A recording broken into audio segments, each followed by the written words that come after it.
Olá, sejam muito bem-vindos a um episódio especial do Café Mais Marketing, um episódio de fechamento de 2025 e onde nós vamos falar sobre tendências de 2026. É um tema que todo mundo fala todo final do ano e eu acho que vale muito a pena. É um momento, uma parada onde a gente analisa com mais atenção, com mais profundidade tudo o que aconteceu no ano e faz essa reflexão para se preparar para o ano que está por vir. Então hoje o meu convidado, não é nem um convidado, né? Com quem eu divido esse episódio é o meu sócio, fundador da GS2, Rodrigo Sanches. Então vamos bater esse papo, porque 2026 começa agora, ainda em 2025. Vamos lá, Rodrigo, o nosso primeiro tema. O que mudou no marketing nos últimos 24 meses que faz do ano de 2026 um divisor de águas? Ou não? E essa pergunta é muito provocativa. Estamos em dezembro de 2025. Se a gente olha uma retrospectiva dos últimos 24 meses, a gente percebe uma mudança, uma nova evolução, um novo ciclo de mudança dentro da comunicação. Quando eu digo comunicação, porque ela engloba também o marketing, a forma como as pessoas estão buscando informação, estão se comunicando. É muito interessante a gente observar que nesses últimos 24 meses, realmente as IAs ganharam um corpo aqui no Brasil, então elas fazem parte hoje da jornada. Os sites também fazem parte da jornada e as redes sociais nem se diga, né? E por um outro lado, correndo em paralelo a isso, você tem a mensageria. Realmente o WhatsApp no Brasil se tornou uma ferramenta de relacionamento, de venda, de pós-venda. Então hoje em dia a gente tem que olhar a comunicação das empresas com esse olhar assim omnichannel, que a gente fala essa palavra há anos. Só que hoje em dia a gente fala, realmente é. A jornada não começa numa busca somente no Google, ou no impacto de rede social, ou por e-mail marketing, ou na participação de um evento. Hoje, a comunicação ela está espalhada cada dia mais. E cabe às empresas conseguir identificar esse funil, que antigamente era um funil mais bem desenhado, hoje é um funil personalizado para cada segmento, para cada nicho, cada empresa. E ao mesmo tempo tem empresas do mesmo segmento que o modelo de atendimento é diferente, que também vai mudar esse funil. Então, nos últimos 24 anos, fechando a Meses. questão, meses, nos últimos 24 meses, fechando essa questão, mudou a jornada. A jornada hoje, ela é mais completa. As pessoas buscam informações em todos os canais. Então, conseguir desenhar isso é um desafio muito bacana, seja para as empresas de comunicação e marketing, seja para as empresas. Até entrando num segundo tema, que é a IA, que é um tema quente, é um tema muito discutido em 2025, né? Começou em 2024, mas hoje a gente vê uma adoção em massa do uso da IA. Eu acho que ela redesenha muito dessa questão dessa nova jornada. Antigamente a gente tinha uma premissa que o Google era o grande Fundo de ponto funil. central. Ele era, né, a gente estava ali habitando em volta do Google, tanto em tráfego pago como em tráfego orgânico. E a gente vê nos nossos relatórios mensais, a gente vê nas análises dos clientes que esse tráfego vindo do Google, ele tem caído e tem diversas pesquisas que mostram isso acontecendo em sites ao redor do mundo. Então essa questão do Google ter deixado de ser o centro, né, de toda essa conversa. E hoje a gente tem esse funil explodindo em diversos canais de aquisição. Como que a IA ela entra nesse contexto, né? Hoje a gente sabe que a IA talvez ela não seja o centro ainda de todo o contexto, mas muito do início de uma jornada tem começado nas IAs. Bem interessante a gente analisar esse ponto. Por quê? Vamos pensar antigamente, né, nos últimos 24 meses atrás, antes do advento das IAs, a gente pensava muito no SEO básico, se ter um site indexável, se ter um site on-page, que a gente diz, né, com todo o cabeçalho ali adequado, todas as informações bem claras, e daí chegam as LLMs. As LLMs, elas em primeiro momento, elas buscam até nesses buscadores, como Google, como Bing, como Yahoo, como Reddit, determinados temas, e desses temas os 100 primeiros resultados de busca, ela utiliza aquilo como base para acessar as informações. Só que esses buscadores determinaram agora que os algoritmos das LLM só podem acessar os 10 primeiros resultados de busca.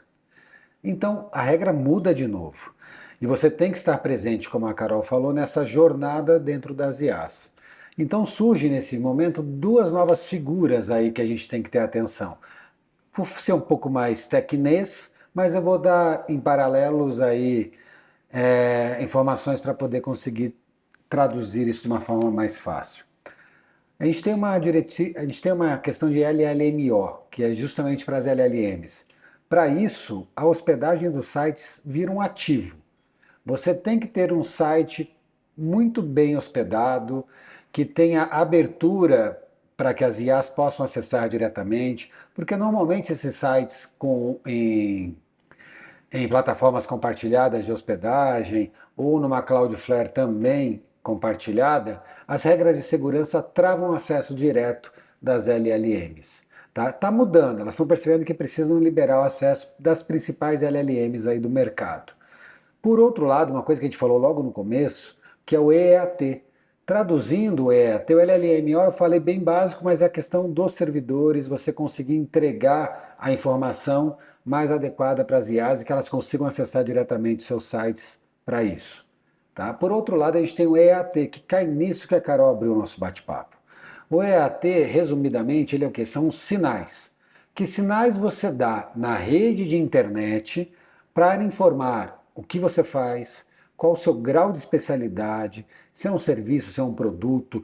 Então, quando a gente coloca aqui hoje, de verdade, temos que ter uma comunicação omnichannel e elas têm que se interligar.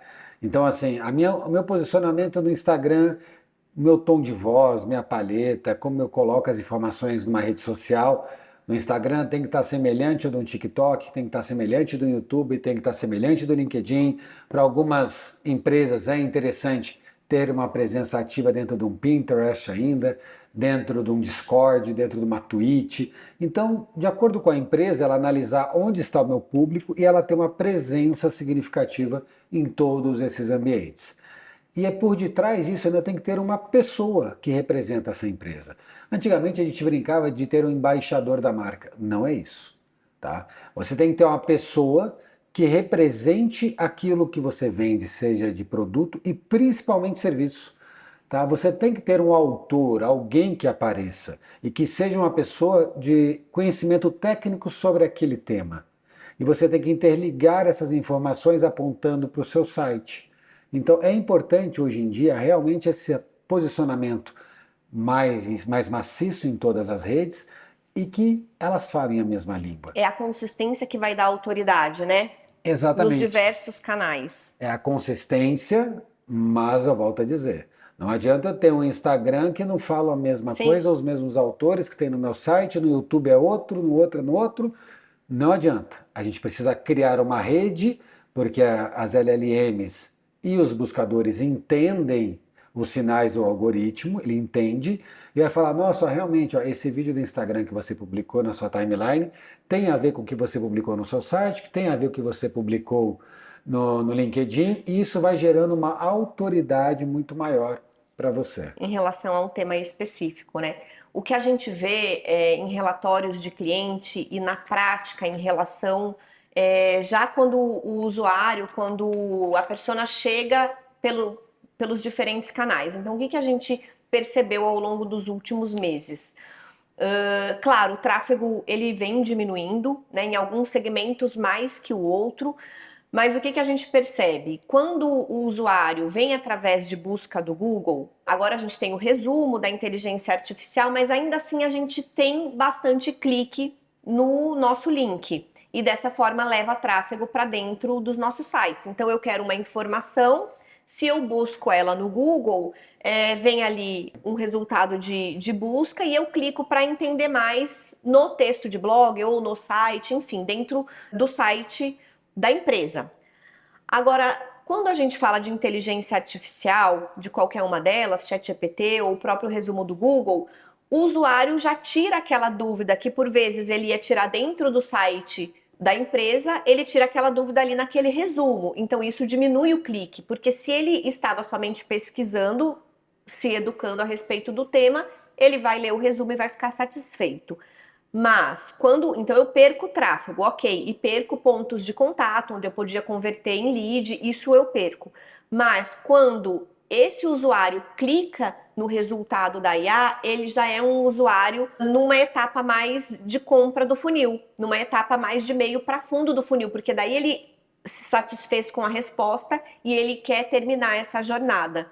Então a gente já vê hoje nos nossos relatórios conversões vindas de inteligências artificiais. Então precisa ter essa estrutura e ter as respostas muito bem elaboradas para que satisfaça esse usuário. E se ele estiver no momento de compra, ele vai converter no site.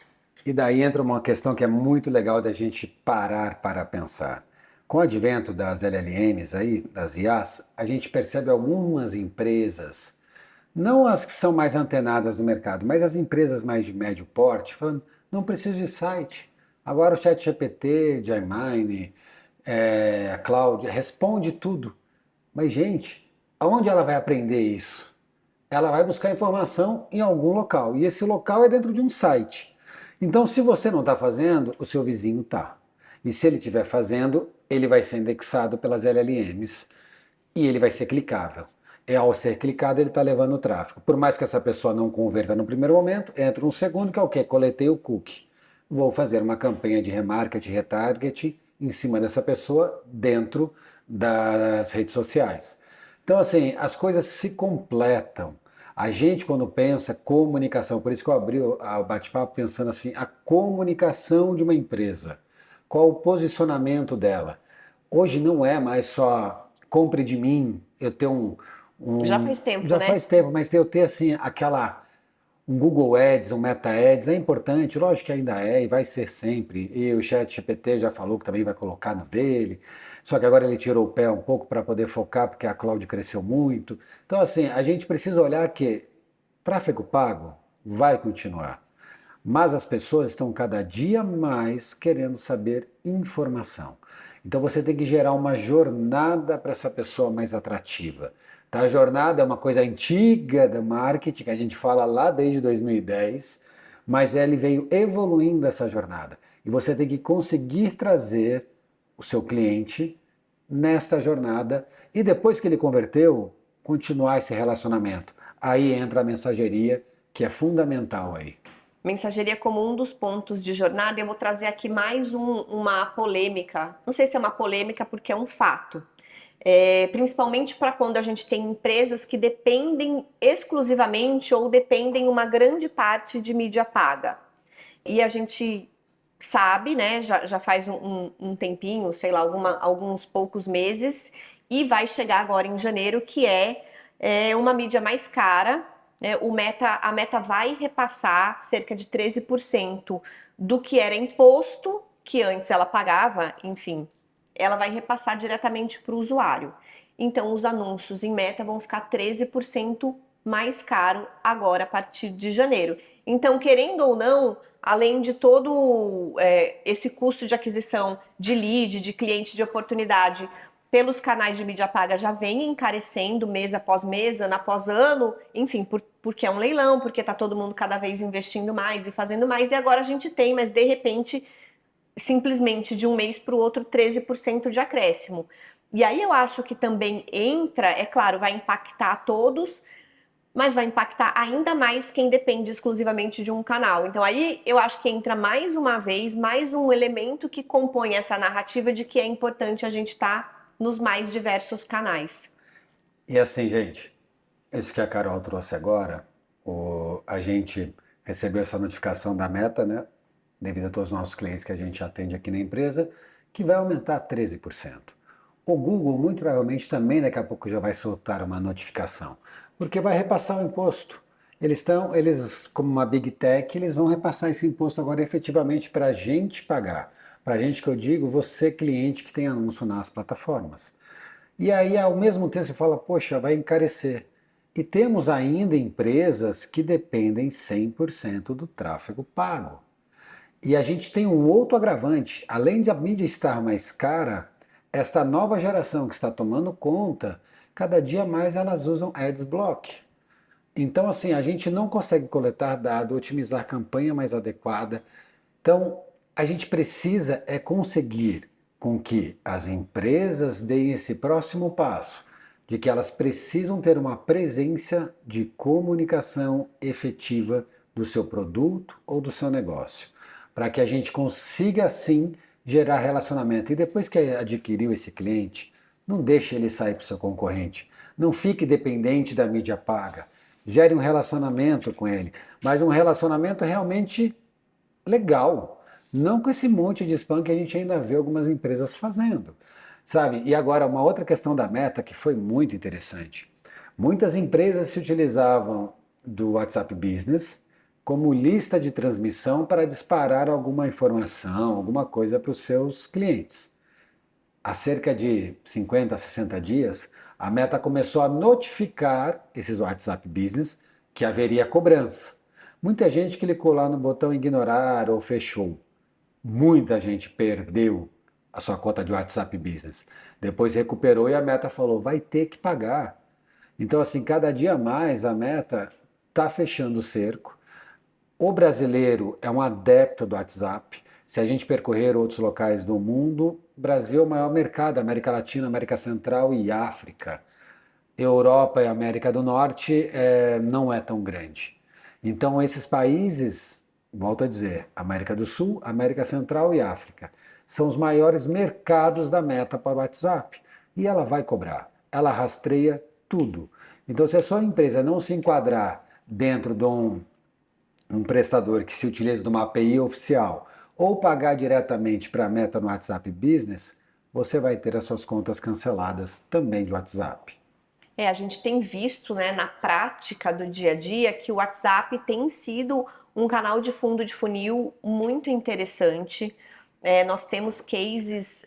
Vou falar números desses cases, né, que a gente teve com um cliente nosso que fez um determinado evento para lançar um determinado produto e a gente disparou no final de semana via API oficial, seguindo todas as boas práticas, aprovando o template, porque a gente virou Tech Provider Meta, então a gente tem acesso a uma ferramenta mais adequada para o envio de WhatsApp. Então a gente cria o template, aprova, a Meta dá o ok e a gente faz o disparo para os clientes. A gente disparou para as pessoas darem um double click, irem para uma LP e se inscreverem para participar de um determinado evento de um cliente nosso. A gente mandou para 1.400 números, tá? A gente teve 90% de entrega, tá? Desses 90% de entrega, a gente teve 40% de clique, e desse 40% de clique, a gente teve 18, quase 19% de conversão na LP de destino. Mensagem certa, tom certo, na hora certa, com a plataforma correta, seguindo as boas práticas, dá certo. Então a gente não pode mais tentar atalhos para isso. E um risco, né, um grande atalho que a gente vê as empresas querendo cometer, e ainda existe uma insistência para que até nós como profissionais, como agência, que estamos liderando muitas dessas mudanças, existe uma pressão por parte de clientes para que a gente transforme o WhatsApp. E talvez isso, é claro, que tem toda a questão de ganho da Meta, mas também seja um bloqueio para que a Meta não diminua os custos desses disparos, até para que não vire spam, né? Para que nós, profissionais do mercado, não façamos com o WhatsApp o que foi feito com e-mail. Com e-mail, né? Disparos aleatórios, disparos sem segmentação. E isso é um risco que a Meta ela está se protegendo, né, Rodrigo? No evento que nós tivemos lá no escritório da Meta, em São Paulo, do Tech Provider, ela demonstrou isso muito claramente. Uma regra que ela colocou, mesmo via API oficial, se um determinado número de telefone recebeu 3 mensagens de marketing no celular dele e não interagiu com nenhuma naquele dia, naqueles 24 24 horas, se eu mandar para aquele número, tá? A empresa A mandou, ele não interagiu. A empresa B mandou, ele não interagiu. A empresa C mandou, ele não interagiu. Se eu mandar, a Meta vai me dar já uma notificação, mensagem não entregue, porque ela não vai deixar que o WhatsApp vire spam. A gente tem, agora fazer um adendo também, a gente tem vários cases muito bacanas de e-mail, tá? A gente tem muito case bacana de e-mail, mas a jornada que a gente cria é outra. A gente gera relacionamento com essa pessoa via uma rede social, via um conteúdo legal, via um e-book muito bacana. E-book dá muito resultado ainda, tá? Dependendo do momento que a pessoa tá, ela entra na nossa rede e daí a gente segmenta e dispara e-mail. A gente tem nossos clientes chegam aqui com uma taxa de abertura de e-mail de 4,5% e 5%. Se a gente olha hoje, já está lá na casa dos 18% a 25% de taxa de abertura de e-mail. Hoje a gente teve um case que a gente discutiu numa reunião interna de um cliente onde a gente segmentou a base, então a gente envia a newsletter desse cliente. São algumas que a gente envia para um público bem segmentado por interesse dentro da plataforma, e hoje a gente tem mais de 50% de taxa de abertura após a segmentação da base. Então a gente não manda tudo para todo mundo, a gente manda especificamente o tema que aquela segmentação diz que gostaria de receber, e a gente conseguiu um aumento muito significativo. Então o e-mail sim funciona. Vou trazer até dados de um outro case que a gente apurou agora nesses últimos dias, para até apresentar para o cliente. Ele nos forneceu uma lista dos seus clientes premium, então aqueles clientes que trazem um maior retorno, que é o cliente que a gente quer mirar na nossa estratégia para o ano que vem. E dentro desse universo, nós tivemos sim, 40% chegam através de mídia paga, 19% tráfego orgânico, que nós começamos um trabalho com ele de conteúdo faz 9 meses. Então 19% veio de mídia paga e depois de orgânico, e o restante de uns outros canais que a gente elencou. E muito interessante, desses clientes premium, nós tivemos 19% desses clientes interagiram com um material rico. Eles vieram por uma campanha de material rico, não de super fundo de funil, do bom e velho e-book. E nós temos também uma parcela de todos esses clientes premium que abriram e-mail e clicaram. Não, nós segmentamos para saber quem clicou o e-mail, não só abriu. E nós temos, eu acho que cerca de 9% clicou o e-mail nessa jornada. Então a gente tabulou todos esses dados, apresentamos para o cliente juntamente com um planejamento de onde a gente vai investir mais recursos nesse universo de multicanal, nesse universo de mídia mais cara, de IA. Então a gente já definiu um planejamento para 2026, focando estrategicamente onde a gente vai fazer o nosso investimento, tanto financeiro como o nosso investimento de esforço e de horas de toda a equipe trabalhando.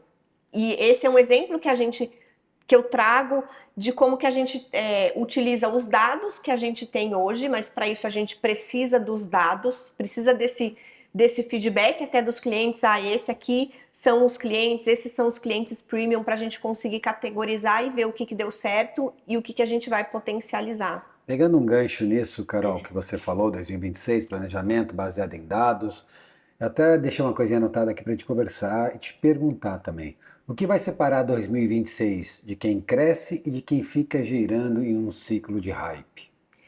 Hoje, diante de todos esses canais e de tantas opções que nós temos, a gente corre o risco de ficar nadando e correndo atrás da próxima hype, sem testar, então fazendo aquilo que está na moda e não fazendo exatamente aquilo que traz resultado.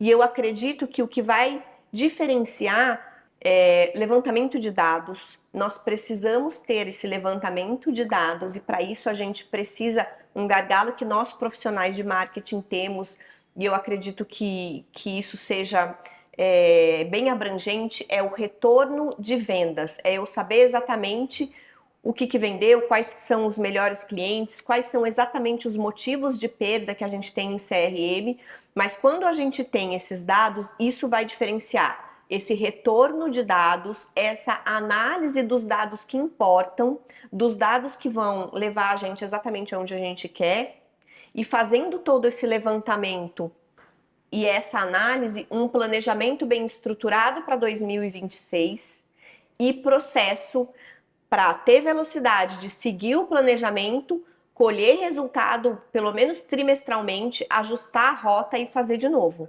Mas para isso nós precisamos de 3 pilares: do pilar de dados, do pilar de pessoas que sejam capazes de entender esses dados e de conseguir traçar direção com esses dados, e tecnologia. E aí na tecnologia eu englobo as ferramentas e eu englobo também a inteligência artificial, que continua precisando das pessoas para saber analisar. Inteligência artificial hoje utilizada por pessoas com conhecimento raso, ela continua trazendo resultados rasos. Então esses 3 pilares são importantes para diferenciar quem vai crescer em 2026.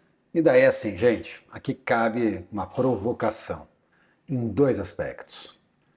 Até quando nas empresas os gestores vão deixar que marketing e vendas se encarem como rivais? Até quando isso vai acontecer? E galera de vendas, entenda, a gente quer fazer com que vocês vendam, a gente não quer, mas já foi o tempo que os marqueteiros eram cheios de ideias mirabolantes e jogavam no colo da equipe de vendas, falando, olha que legal, vende aí, sem explicar. Hoje não é assim. Então assim, gente, vendas, marketing, vendas é um departamento. Tem que estar junto, tem que ter informação. Em pleno 2026 é inconcebível a gente ter ainda situações de empresas que não passam dados. Dados de que tipo? Quanto vendeu? De onde veio a venda? Quanto comprou? Qual produto mais vendeu ou serviço? Sabe, porque daí fica parecendo, não, se eu falar para o marketing vai querer mais verba. Gente, não é mais assim. A gente precisa de dados. Então, assim, senão a gente fica que nem dados, né? Fica parecendo aquele jargão antigo, é a culpa do sistema. Não, a culpa é dos dados que a gente não consegue obter. E que dados? Tá? Dados sem o indicador também não servem para absolutamente nada. Então, o indicador principal para o marketing é, tá, o lead veio de tal campanha ou de tal canal, converteu, caiu lá na entrada do CRM, foi tratado, recebeu uma etiqueta falando, não, é desqualificado, por que razão?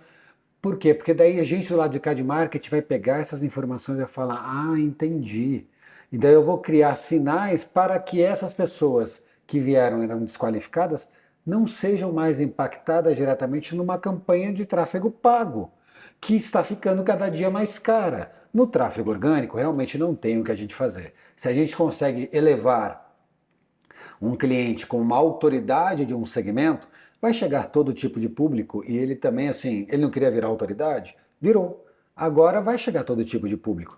Cabe daí entrar as IAs, e a gente tem aplicado uma solução bem bacana de uma IA homologada via WhatsApp, como se fosse um SDR, como se fosse não, é um SDR que vai conversar, vai tirar dúvida, vai coletar os dados primordiais, primeiro o opt-in para seguir a regra, o segundo vai coletar e-mail, telefone, quais informações a pessoa está com dúvida, vai falar de valor, de preço de produto ou de serviço, e a pessoa fala, eu quero. Daí nesse momento, por uma automação, a gente joga para uma plataforma de marketing, cria esse lead, leva para o CRM, então o lead já vai chegar mais quente na mão de vendas. E a gente acabou de rodar um cliente nosso isso, o resultado está sendo excepcional. Recebi é uma empresa ticket bem alto, é uma única pessoa ali, mas ele recebia em média lá 20 e poucos, 30 leads por dia, tá? No segmento bem premium mesmo, que esse é um número bacana para ele. Só que disso a vendedora fala, nossa, sobra 5, 6 que conversam. E ela acabava gastando, entre aspas, muito tempo com esses outros 14, 15, que levava tempo dela, ela não conseguia dar atenção suficiente para aqueles que realmente converteriam e virariam clientes. Agora está chegando para ela 8, 9, já muito mais quente, já entendendo qual é o serviço desse profissional, qual o valor do serviço, e a conversão está sendo muito mais fluida. Então, assim, as IAs nesse ponto vão suprir um gap ali muito bacana. Não é isso não, Carol? É isso, é isso. A IA ela traz, ela vem potencializar, né? Eu gosto de fazer uma metáfora nesse momento de marketing que a gente está vivendo, que é como se o marketing fosse uma caixa de ferramentas e as empresas fossem uma oficina. Antigamente, na nossa caixa de ferramentas, a gente tinha SEO, mídia paga, redes sociais, um funil mais estruturado. E hoje em dia a gente continua com essa caixa de ferramentas, um pouco, alguns elementos a mais, mas a gente continua com a caixa de ferramenta. E o que a gente tem hoje é uma oficina mais moderna, com automações, com dados próprios, com IA. E para a gente conseguir se destacar no próximo ano, não vai ser quem tiver mais elementos, mais ferramentas dentro da caixa, mas vai ser quem consegue usar a ferramenta certa junto com os novos elementos dessa oficina moderna para entregar resultado para um cliente que continua sendo um ser humano e continua tendo dores. Então, independente da jornada, as pessoas continuam querendo resolver os seus problemas. Eu acho que o foco principal nos próximos meses e no próximo ano é realmente olhar o ser humano e utilizar a oficina e a caixa de ferramentas para resolver um problema desse ser humano que, mais uma vez, ele continua sendo o mesmo. E aí, Rodrigo, para a gente finalizar esse episódio, eu queria trazer para você se a gente vai juntar a mídia mais cara, funil quebrado em diversas partes, qual que é o grande erro que as empresas não podem cometer no ano de 2026? Boa pergunta. Por que que é uma boa pergunta? Porque assim, nesses últimos 10 anos que a gente está no mercado, a gente viu muitos acertos e muitos equívocos acontecendo, tá? E o que que a gente percebe que não pode mais acontecer? É a falta de informação e dados que vai nos deixando cada dia mais mancos nos resultados. Tá? Então a gente hoje percebe, e foi uma fala um pouco minha anterior, eu não quero ser redundante, mas assim, gente, tem duas esferas interessantes nesse ponto. Primeiro, se uma empresa possui um gestor de comunicação e marketing internamente, ele tem que também ter o feeling da empresa para poder trazer para a agência do lado de cá. Qual é o caminho a seguir? Eles estão chamando uma agência para resolver o problema, mas se o problema não for exposto para a agência, não tem problema para a gente resolver, a gente vai surfar uma coisa que não existe. Então esse é um problema que não pode mais acontecer em 2026, ou seja, a falta de informação. Tudo vai girar em torno sempre da falta de informação. Seja da falta de informação clara dos objetivos aonde a gente vai chegar com esse cliente. Por mais que uma empresa de marketing estude, busque informações sobre o cliente, seus concorrentes, uma problematização, quem está dentro vai saber. É ele que sente. E ele tem que trazer isso. Por outro lado, está dando certo, trouxe, aconteceu, a informação da venda. Por que vendeu, para quem vendeu, como vendeu. Por que não vendeu, qual foi o problema, qual a informação que faltou. A gente precisa não incorrer mais nos erros de sempre, que é o quê? Não se comunicar entre as empresas de marketing, as empresas que estão contratando as empresas de marketing, as equipes. Então você é empresário, você é gestor de uma área de marketing, você CMO, traga todo mundo para um time só, marketing e vendas juntos, com informações claras, objetivos claros, onde queremos chegar, dados reais. Então a gente precisa de dados reais. Hoje em dia, sem dados reais, a gente não vai conseguir traçar uma trilha de sucesso. E o último ponto, dentro ainda que não podemos mais incorrer em erro. Gente, o custo de aquisição de cliente, como dito aqui pela Carol e a gente conversou, vai aumentar. Tá? Vai aumentar por quê? Porque as mídias pagas vão ficar mais caras, as plataformas vão cada dia ficando um pouco mais caras, vai aumentar. Então não dependa somente da mídia paga. Gere relacionamento com o seu cliente, converse com ele, entenda a dor dele todo o tempo. O que ele quer receber, o que ele quer fazer. A Carol trouxe um exemplo muito legal aqui, gente, de como um e-book, no momento certo, adequado, gerou conversões adequadas, com taxa de abertura alta de e-mail, com taxa de abertura alta de cliques no e-mail. Então, assim, não gaste somente com custo de aquisição, gaste com relacionamento com o seu cliente. Sobre esse resultado, né, esse case, que eu trouxe alguns dados aqui, eu já publiquei um texto no LinkedIn onde tem mais informações e vocês podem conferir as informações especificamente desses cases, e eu já estou separando alguns outros nesse fechamento de 2025 para compartilhar com vocês também. Ah, quero falar um negócio, então, já que você Pode falou. falar. Pode fazer o jabá do seu LinkedIn.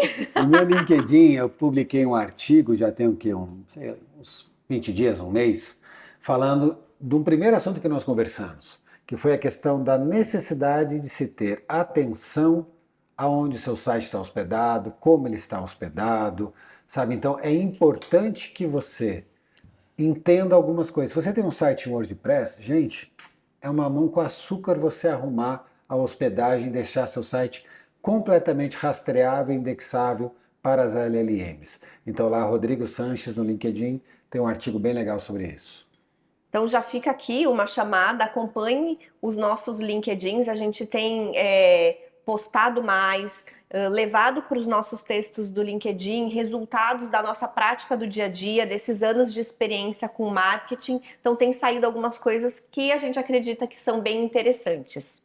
E eu acho que para fechar, eu não sei se eu poderia fechar dessa maneira, juntando os nossos dois pontos de vista sobre 2026, que não será sobre fazer mais, não será sobre postar mais, sobre produzir mais. A gente sabe que hoje a gente tem equipes exausta de quantidade e velocidade, e eu acredito que 2026 não é sobre mais, que 2026 é sobre dados e é sobre pessoas. Não é sobre IA, apesar de IA ser um tema hypado, ser um tema importantíssimo e que vai permear os próximos anos pela evolução, mas 2026 vai ser um dado de que vai ser um ano que dados e pessoas vai fazer a diferença nas estratégias das empresas. Você concorda? Totalmente. Então é isso, obrigada. Foi muito bom a gente reservar esse tempo para nós dois, como sócios, até fazer um alinhamento do que a gente acredita e compartilhar isso com vocês. Valeu, gente. Obrigado.